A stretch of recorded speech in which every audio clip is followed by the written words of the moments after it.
श्रीमन नारायण नारायण नारायण, श्रीमन नारायण नारायण नारायण, श्रीमन नारायण नारायण नारायण, भजमन नारायण नारायण नारायण, भजमन नारायण नारायण नारायण।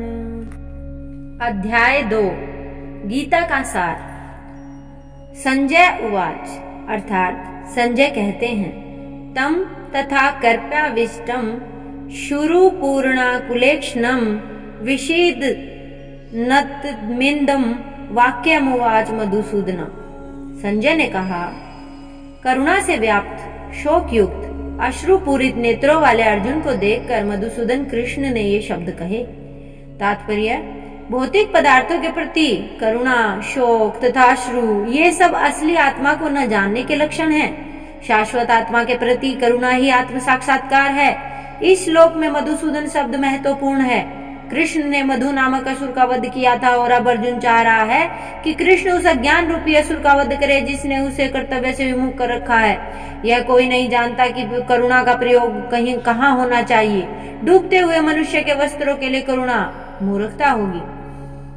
अज्ञान सागर में गिरे हुए मनुष्य को केवल उसके बाहरी पहनावे अर्थात स्थूल शरीर की रक्षा करके नहीं बचाया जा सकता। जो इसे नहीं जानता और भारी पहनावे के लिए शोक करता है वह शूद्र कहलाता है अर्थात वृथा ही शोक करता है। अर्जुन तो क्षत्रिय था, अतः उससे ऐसे आचरण की आशा न थी, किंतु भगवान कृष्ण अज्ञानी पुरुष के शोक को विनष्ट कर सकते हैं और इसी उद्देश्य से उन्होंने भगवत गीता का उपदेश दिया। यह अध्याय हमें भौतिक शरीर तथा आत्मा के वैशलेषिक अध्ययन द्वारा आत्म साक्षात्कार का उपदेश देता है, जिसकी व्याख्या परम अधिकारी भगवान कृष्ण द्वारा की गई है। यह साक्षात्कार तभी संभव है जब मनुष्य निष्काम भाव से कर्म करे और आत्मबोध को प्राप्त हो। श्री भगवानुवाच अर्थात भगवान कहते हैं, कुछ सत्वा कश्मलमिंदम विस्मय समुपस्थितम अनार्य जुष्ट मस्वगर्यम कीर्ति कर्म अर्जुन।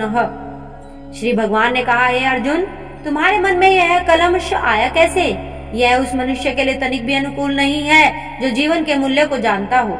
इससे उच्च लोक की नहीं अपितु अपयश की प्राप्ति होती है। अर्थात अर्जुन जब भय से युक्त हो जाते हैं, वह अपने परिवारजनों के साथ युद्ध जब नहीं करना चाहते हैं, तब भगवान उनको ज्ञान देते हैं और उनको यह बताते हैं कि उनका ऐसा करना तनिक भी अनुकूल नहीं है। अर्थात मूल्य को जानने वाले के लिए ऐसा करना उपयुक्त नहीं है। तात्पर्य, श्री कृष्ण तथा भगवान अभिन्न है, इसीलिए श्री कृष्ण को संपूर्ण गीता में भगवान ही कहा गया है। भगवान परम सत्य की प्रकाष्ठा है। परम सत्य का बोध ज्ञान की 3 अवस्थाओं में होता है। ब्रह्म या निर्विशेष सर्वव्यापी चेतना, परमात्मा या भगवान का अंतर्यामी रूप जो समस्त जीवों के हृदय में है, तथा भगवान या श्री भगवान कृष्ण। परम सत्य की यह धारणा इस प्रकार बताई गई है, वदन्ति तत्तविद सत्तवम यज्ञानम द्वयम ब्रह्मोति परमात्मेति भगवनीति शब्दते। परम सत्य का ज्ञाता परम सत्य का अनुभव ज्ञान की 3 अवस्थाओं में करता है और ये सब अवस्थाएं एक रूप हैं। ये ब्रह्मा, परमात्मा तथा भगवान के रूप में व्यक्त की जाती हैं। इन 3 दिव्य पक्षों को सूर्य के दृष्टांत द्वारा समझाया जा सकता है, क्योंकि उसके भी 3 भिन्न भिन्न पक्ष होते हैं। यथा धूप, सूर्य की सतह अर्थात सूर्यलोक स्वयं। जो सूर्य के प्रकाश का अध्ययन करता है वह नौसिखिया है। जो सूर्य की सतह को समझता है वह कुछ आगे बढ़ा हुआ होता है, और जो सूर्यलोक में प्रवेश कर सकता है वह उत्तम ज्ञानी होता है। जो नौसिखिया सूर्य प्रकाश, उसकी विश्व व्याप्ति तथा उसकी निर्विशेष प्रकृति के अखंड तेज के ज्ञान से ही तुष्ट हो जाता है, वह उस व्यक्ति के समान है जो परम सत्य के ब्रह्म रूप को ही समझ सकता है। जो व्यक्ति कुछ अधिक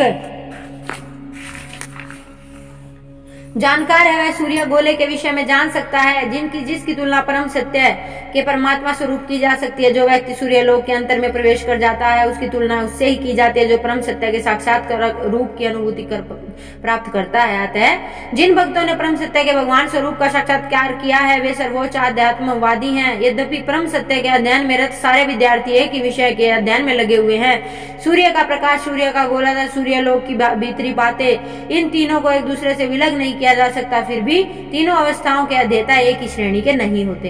अर्थात किसी भी चीज को अगर हम बाहरी स्वरूप से अध्ययन कर रहे होते हैं तो हम नौसिखियाओं की श्रेणी में हैं, और जो उसके बारे में अंतर मन तक जानता है वह उसका ज्ञानी है। संस्कृत शब्द भगवान की व्याख्या व्यासदेव के पिता पराशर मुनि ने की है। समस्त धन, शक्ति, यश, सौंदर्य, ज्ञान तथा त्याग से युक्त परम पुरुष भगवान कहलाता है। ऐसे अनेक व्यक्ति हैं जो अत्यंत धनी हैं, अत्यंत शक्तिमान है, अत्यंत सुंदर और अत्यंत विख्यात विद्वान था, विरक्त भी है, किंतु कोई सा अधिकारी यह नहीं कह सकता कि उसके पास सारा धन, सारी शक्ति आदि है। एकमात्र कृष्ण ही ऐसा दावा कर सकते हैं, क्योंकि वे भगवान हैं। ब्रह्मा, विष्णु व नारायण सहित कोई भी जीव कृष्ण के समान ऐश्वर्यवान नहीं है। अतः ब्रह्म संहिता में स्वयं ब्रह्मा जी का निर्णय है कि श्री कृष्ण स्वयं भगवान है, ना तो कोई उनके तुल्य है, ना उनसे कोई बढ़ के है। वे आदि स्वामी या भगवान है, गोविंद रूप में जाने जाते हैं और इन समस्त कारणों के परम कारण है।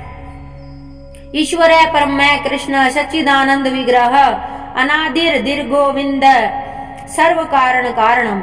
ऐसे अनेक पुरुष हैं जो भगवान के गुणों से युक्त है, किंतु कृष्ण परम है, क्योंकि उनसे बढ़ के कोई नहीं है। वे परम पुरुष और उनका शरीर सच्चिदानंदमय है। वे आदि भगवान गोविंद है और समस्त कारणों के कारण है।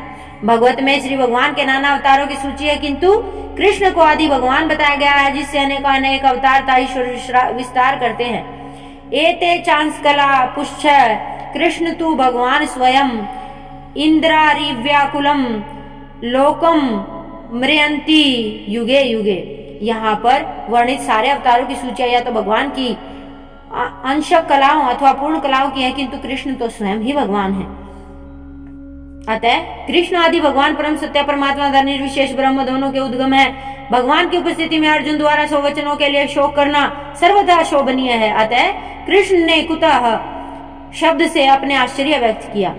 आर्य जैसे सभ्य जाति के किसी व्यक्ति से ऐसी मलिनता की उम्मीद नहीं की जाती। आर्य शब्द उन व्यक्तियों पर लागू होता है जो जीवन के मूल्यों को जानते हैं और जिनकी सभ्यता आत्म साक्षात्कार पर निर्भर करती है। देहात्म बुद्धि से प्रेरित मनुष्य को यह ज्ञान नहीं रहता कि जीवन का उद्देश्य परम सत्य विष्णु या भगवान का साक्षात्कार है। वे तो भौतिक जगत के ब्रह्म स्वरूप से, बाह्य स्वरूप से ही मोहित हो जाते हैं। अतः वे ये कदापि नहीं समझ पाते कि मुक्ति क्या है। जिन पुरुषों को भौतिक बंधन से मुक्ति का कोई ज्ञान नहीं होता वे अनार्य कहलाते हैं। यद्यपि अर्जुन क्षत्रिय था, किंतु युद्ध से विचलित होकर वह अपने कर्तव्य से च्युत हो रहा था। उसकी यह कायरता अनार्यों के लिए ही शोभा देने वाली हो सकती है। कर्तव्य पथ से इस प्रकार का विचलन न तो आध्यात्मिक जीवन में प्रगति करने में सहायक होता है और न ही इससे संसार में ख्याति प्राप्त की जा सकती है। भगवान कृष्ण ने अर्जुन द्वारा अपने स्वजनों पर इस प्रकार की करुणा का अनुमोदन नहीं किया था।